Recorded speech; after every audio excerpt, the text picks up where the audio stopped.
Hello, I'm here to read a book for Black History Month in association with Mrs. Shawkey, who is going to be talking about this scientist, inventor, entrepreneur, and hero in science class.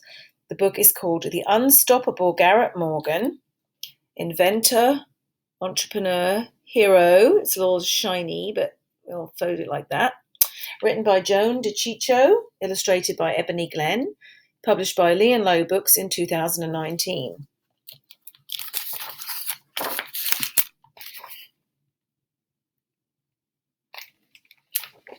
Is our title page. Clang, clang, clang. Young Garrett Morgan awoke to the sound of a ringing brass bell. He ran to the window and saw plumes of black smoke rising from the neighbouring farm.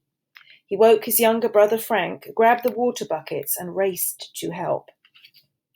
These types of fires were common for sharecroppers like Garrett's parents. Their shacks were made of wood and tar paper that burned smoky, hot, and fast.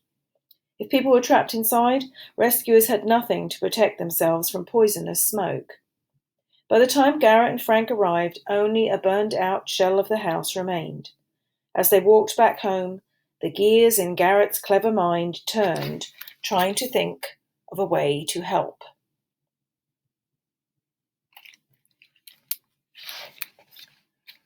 The son of freed slaves, Garrett was born in Claysville, Kentucky in 1877, the seventh of 11 children.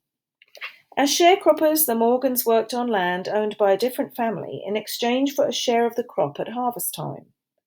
After the cost of their housing, farm tools, and seed was subtracted from their share, they often found themselves in debt. Innovation became a way of life for Garrett. If his family needed something they didn't have, he figured out a way to make it himself.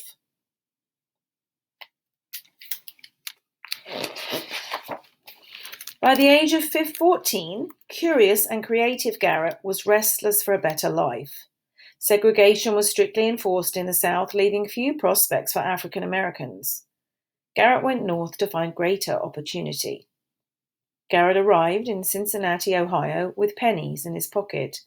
Having just a sixth-grade education and few skills, he took the only job he was offered, as a handyman for a wealthy landowner. Although he worked long days, Garrett never tired of learning. Each week, he set aside money for a private tutor and continued his studies.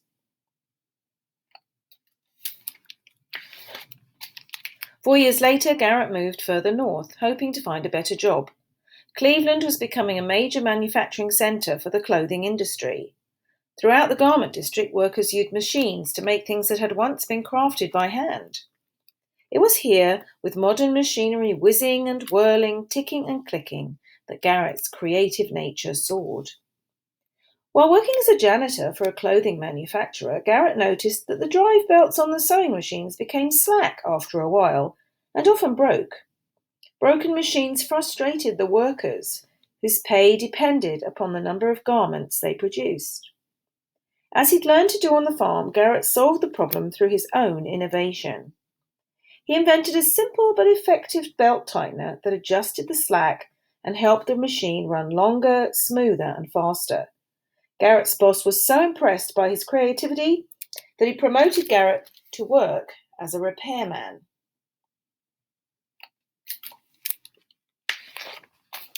It wasn't long before word got around that Garrett could fix just about anything. A competing manufacturer offered him a job, and in 1906, Garrett became the company's first black machinist. There, Garrett met a German seamstress named Mary Hassick. Mary was equally bright, creative, and hard-working. Garrett and Mary were instantly drawn to each other. But black men were not permitted to talk to white female employees. Even a simple conversation with Mary brought a stern warning from Garrett's supervisor. But Garrett didn't give up. By now he had overcome so many obstacles that he lived by a motto. If a man puts something to block your way, the first time you go around it, the second time you go over it, and the third time you go through it. This way of thinking made Garrett unstoppable. To be with Mary, Garrett figured out a way to go around the obstacle. He quit his job and opened a sewing machine repair shop. Mary admired Garrett's boldness. In 1908, Mary and Garrett were married.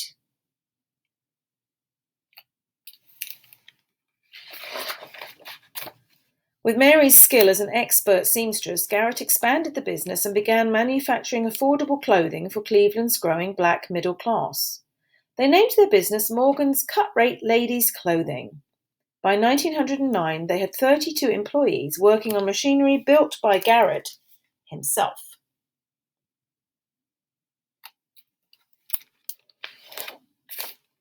Ding, ding, ding!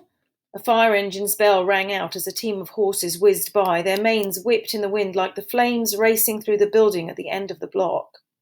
The firefighters prepared to go in, holding their leather helmets in front of their faces to block the heat and smoke.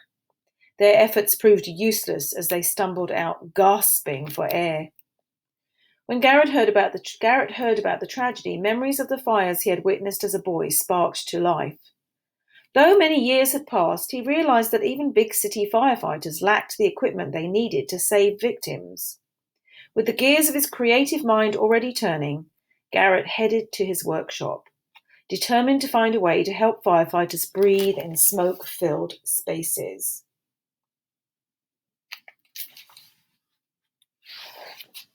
Garrett knew that smoke and deadly fumes rose with the heat of a fire, leaving a layer of fresh air near the ground.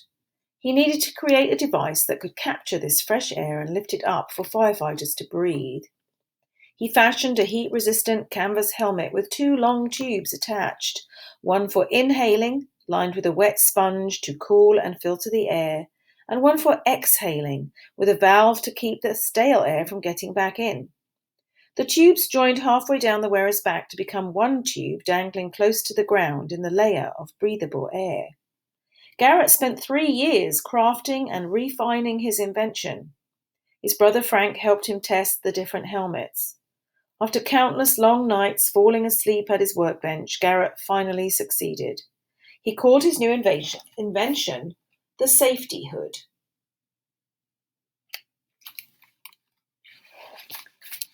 In 1912, Garrett applied for a patent, which gives an inventor the sole right to make, use, and sell an invention.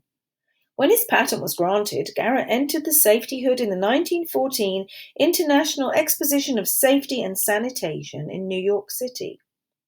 Wearing his device for protection, Garrett entered a tent filled with smoldering sulfur, ammonia, and tar, remaining there for more than 20 minutes. To the shock and amazement of the crowd, he emerged unharmed. The safety hood won the grand prize gold medal. Garrett travelled across the country demonstrating the safety hood to fire departments. Many were impressed by the brilliant invention but refused to consider the safety hood when they discovered Garrett was African American. Determined not to let prejudice stop him, Garrett called upon his motto and went over the obstacle this time. He asked a white friend to pretend to be him, while Garrett posed as his assistant, modelling the hood.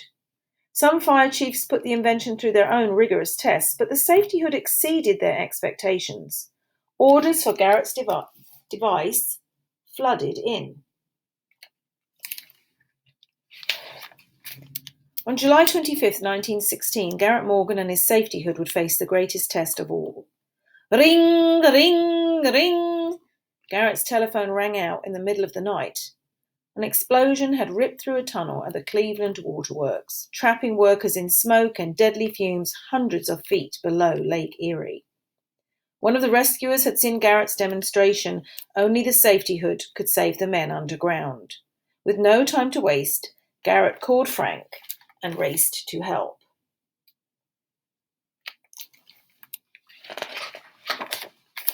When Garrett arrived at the waterworks, he handed out protective hoods to the firefighters, police, and other volunteers, but the men refused to join him.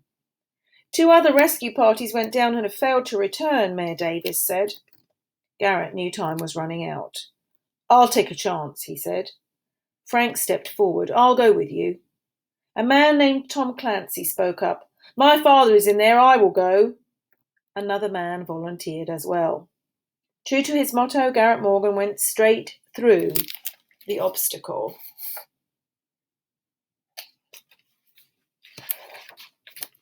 As they descended into the tunnel, the faint light of dawn gave way to absolute darkness. While the rest of the men waited near the elevator, Garrett donned the safety hood and felt his way toward the iron door that led to the tunnel. Garrett had never tested his invention underground. He didn't know if the safety hood could withstand the compressed air pressure within the tunnel. He didn't know if it would keep him alive. There was only one way to find out. He turned the latch, opened the door, and stepped through. It's hard to see that illustration because, remember, they're in the dark tunnel. Up on the surface, the crowd held its breath, waiting, hoping. Then, look! Someone's coming out! It was Garrett Morgan with Tom Clancy's father. Moments later, Frank Morgan came out with another survivor. The crowd whooped and cheered. When Garrett and Frank prepared to go back in the tunnel, the crowd of volunteers grabbed safety hoods to join them.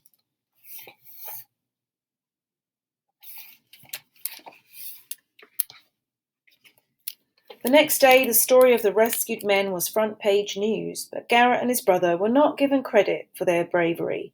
Only the white volunteers were named and later awarded the Carnegie Medal for heroism. Many people had heard of Garrett's heroic actions and grew angry that he was excluded. Dozens of businessmen and elected officials wrote letters to the Carnegie Foundation asking them to correct the injustice. When these efforts didn't work, the Citizens Committee, a self-appointed group of community leaders, came together to acknowledge Garrett's achievements and service to Cleveland. They held a ceremony and presented him with a solid gold, diamond-studded medal inscribed, "To Garrett A. Morgan, our most honored and bravest citizen."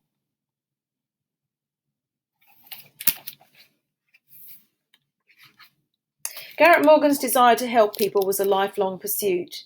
If he saw a need for something, he used his ingenuity and resources to fill it.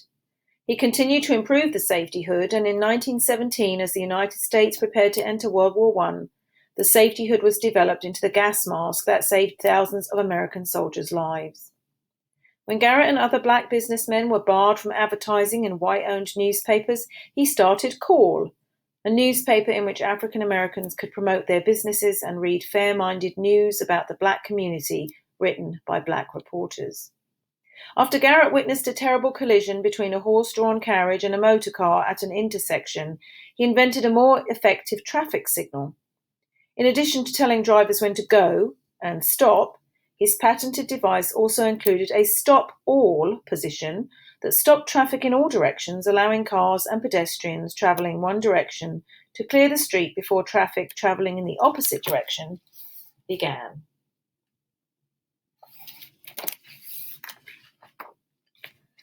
With determination and courage, Garrett Morgan went around, over, and through every obstacle between him and his goal to help others. Today, his legacy is all around us. Whenever firefighters rescue people from smoke-filled buildings or motorists and pedestrians safely cross an intersection, we have a brave inventor to thank. The unstoppable Garrett Morgan.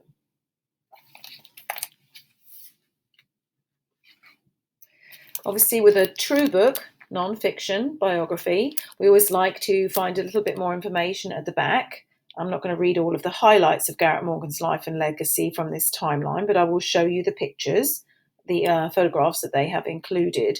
So as a reminder, he was born in 1877. He had some children, and let's see when he died. He died in 1963 at the age of 86. So here is a picture on this page of the safety hood and him bringing someone out from the waterworks explosion. That safety hood looks a little scary looking, but it did its job. And there is the Cleveland Waterworks rescue. On the next page, it shows us his traffic signal illustration, and wonderfully on the back we get to see a picture of him. It's hard because this book has the protective cover on it for the library, but there he is, Garrett Morgan, with his gold medal that was given to him by the people of Cleveland, the diamond-studded solid gold medal. I hope you've enjoyed learning a little bit more in depth about Garrett Morgan. I did not know that he was the inventor of the safety helmet before I read this. I just knew that he had invented the traffic light, the traffic stop signs. So I was really super happy to learn a bit more, and I hope that you will too. All right. Thank you for listening in to Unstoppable Garrett Morgan, published by Lee & Low Books in 2019, written by Joan DiCicco and illustrated by Ebony Glenn.